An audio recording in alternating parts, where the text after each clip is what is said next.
Friends అందరికీ నమస్కారం. నేను Krishnamachari, Sritech property consultants. Welcome to Sritech lands channel. తక్కువ ధర గల వ్యవసాయ భూమి వివరాలు ఈరోజు ఈ వీడియోలో తెలుసుకుందాము. మా మిత్రులు కొందరు ప్రాపర్టీని తనిఖీ చేయకుండా బేరసారాలు చేస్తున్నారు. కేవలం వీడియో చూసి ఫోన్ చేసి ఫోన్ కాల్లోనే బేరాలు చేస్తున్నారు. ఇది సరైన ప్రక్రియ కాదు. వీడియోలలో ఇచ్చే వివరణకు సరిపోయేలా అన్ని వివరాలు సరిగ్గా ఉన్నవో లేవో తనిఖీ చేయడానికి ముందు సైట్ని సందర్శించండి.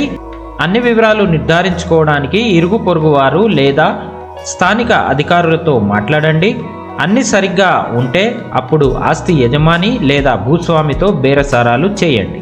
మరి జోనింగ్ మరియు భూ వినియోగాన్ని కూడా ఖచ్చితంగా తనిఖీ చేయండి. మీరు భూములు చూసే ప్రదేశంలో ఎలాంటి జోనింగ్ రెగ్యులేషన్స్ లేకపోతే సంతోషమే.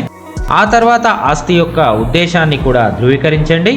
ఉదాహరణకు వ్యవసాయ క్షేత్రం, నివాస క్షేత్రం లేదా అడవి పరిసరాలు ఫారెస్ట్ డివిజన్లో ఉన్నవా అని పూర్తిగా సమీక్షించుకోండి.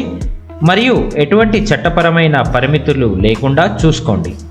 ఆ తర్వాత ఒప్పందాలను ధృవీకరించడానికి మరియు లావాదేవీలను పర్యవేక్షించడానికి ఎల్లప్పుడూ ఒక విశ్వసనీయ న్యాయవాదిని నిమగ్నం చేయడం ఇది చాలా ముఖ్యమైన మరియు కీలకమైన ప్రక్రియ.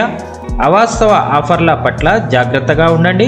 ఆఫర్ నిజం కావడానికి చాలా మంచిదని అనిపిస్తే అది బహుశా కావచ్చు. మితిమీరిన తొందరపాటు చర్యలకు దూరంగా ఉండండి. భూమి కొనుగోలుదారులు భూ రికార్డులు, రెవెన్యూ కార్యాలయాల ద్వారా యాజమాన్యాన్ని ధృవీకరించండి.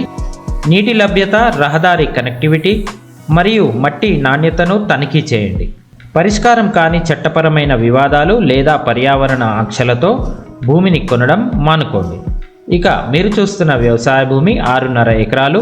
ఈ భూమి వచ్చేసి నాగర్ కర్నూలు జిల్లాలో ఉంది. ఎగ్జిట్ 14 ఔటర్ రింగ్ రోడ్ నుండి సైట్ వరకు 125 కిలోమీటర్ల దూరంలో ఉంది. ఇది పూర్తిగా రోడ్డు బిట్ కాదు. 1 కిలోమీటర్ మేరకు మట్టి రోడ్డు ఉంటుంది. 6.5 ఎకరాలలో కొంతవరకు మొక్కజొన్న పండిస్తున్నారు. ఇది పూర్తిగా రైతు బిట్టు కాబట్టి హద్దులు కేవలం గెట్లు మాత్రమే ఉన్నవి. భూమి కొన్న వాళ్ళు హద్దులు ఫిక్స్ చేయించుకొని ఫెన్సింగ్ వేయించుకోవాలి. మట్టి రకం పూర్తిగా ఎర్రమట్టి కాదు మరియు నల్ల నేల కూడా కాదు. మధ్య రకం నేల, అన్ని రకాల సారవంతమైన నేల, అన్ని పంటలకు అనుకూలంగా ఉంటుంది. బోరు బావి లేదు, బోరు వేయించుకోవాలి. ఊరికి దగ్గరగా ఉండడం, చుట్టూ తోటలు, నీటి వనరులు, పొలాలు వీడియోలో చూడవచ్చు. హెచ్ఎండిఏ మాస్టర్ ప్లాన్ పరిధిలోకి లేదు కాబట్టి ఎలాంటి జోన్ రెగ్యులేషన్స్ లేవు. ఫ్రీ జోన్ లేదా అగ్రికల్చర్ జోన్గా పరిగణించవచ్చు.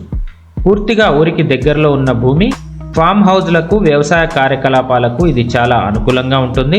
మరే ఇతర అవసరాలకు లేదా తదుపరి ఆదాయంతో కూడిన అమ్మకాలకు కూడా కొనుగోలు చేయవచ్చు. అన్ని విధాల భూమి మంచి మనుగడలో ఉంది. భూమి కొనేటప్పుడు భూమి యజమాని సమక్షంలో అన్ని హద్దులు డిజిటల్ సర్వే చేయించుకోవాలి. ఇది రైతు బిట్టు కాబట్టి వాళ్ళ కుటుంబంలోని చట్టపరమైన వారసులు 1955 నుండి అన్ని కాసరా పహానీలు, ల్యాండ్ రికార్డులు, లింక్ డాక్యుమెంట్లు పూర్తిగా ధృవీకరణ చేసుకోవాలి. అవసరమైతే రియల్ ఎస్టేట్ లీగల్ అటార్నీ ద్వారా లీగల్ ఒపీనియన్ కూడా తీసుకోవాలి. పైన చెప్పిన అన్ని చట్టపరమైన కార్యకలాపాలు, తనిఖీలు, డిజిటల్ భూమి సర్వేలు, టీపన్ ద్వారా ప్రభుత్వ అధికారులచే సర్వే చేయించడం, ఇలాంటి ఎన్నో సేవలు మా సంస్థ ద్వారా అందించబడతాయి. ఇలాంటి మరికొన్ని మంచి ప్రాపర్టీలు పైన ఐ బటన్ లింక్లో ఇచ్చి ఉన్నాము. హైదరాబాద్ నుండి దూరంగా ఉంది కాబట్టి సైట్ విజిట్ ఛార్జెస్ ఖచ్చితంగా వర్తిస్తాయి. ఇక ధర విషయానికి వస్తే ప్రస్తుతం 1 ఎకరం 10 లక్షలు చెప్తున్నారు. సమయానుచితంగా ధరలు రైతులు పెంచుతూ ఉన్నారు కాబట్టి రోజులు గడిచే కొద్దీ ధర మారవచ్చు. పైన చెప్పిన ధర ఫిక్స్డ్ ప్రైస్ కాదు, నెగోషియబుల్ ప్రైస్. ఆస్తి నచ్చితే ఆస్తి యజమానితో నేరుగా సంప్రదించి ధర చర్చించుకోవచ్చు. మరిన్ని వివరాలకు వీడియోలోని డిస్క్రిప్షన్ పూర్తిగా చదవండి. ప్రాపర్టీ కానీ నచ్చితే ఫోన్ చేయండి లేదా మెసేజ్ చేయండి. సైట్ లొకేషన్ మరియు ఇతర పూర్తి వివరాల కోసం మా ఆఫీస్కి విచ్చేయండి. సో ఈరోజుకి ఇంతే ఫ్రెండ్స్. మరి ఒక మంచి ప్రాపర్టీతో మళ్ళీ మీ ముందుకు వస్తాను. నేను Krishnamachari, Sritech property consultant, signing off. అందరికీ నమస్కారం. జై హింద్.